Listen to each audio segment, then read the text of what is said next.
आज मी तुम्हाला झटपट अशी पुदिन्याची चटणी बनवून दाखवणार आहे, ती थोडीशी वेगळ्या पद्धतीमध्ये. त्यासाठी बघा एवढा मुठभर पुदिना घेतलेला आहे. त्याच्या जेवढ्या कवळ्या काड्या आहेत का नाही तेवढ्या काड्या पण घेतलेल्या, स्वच्छ धुवून घेतलेला आहे. जेवढा पुदिना तेवढीच कोथिंबीर घेतलेली आहे. त्याची पण अशी लांबडी लांबडी देठं घेतलेली आहे. ती नुसती देठं टाकली तरी पण चालू शकतं.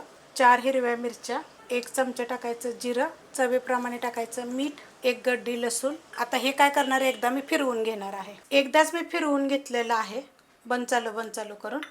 त्याच्यामध्ये आपण टाकायचं 1 चमचा लिंबाचा रस, 3 चमचे शेंगदाणे भाजून घेतलेले आहेत.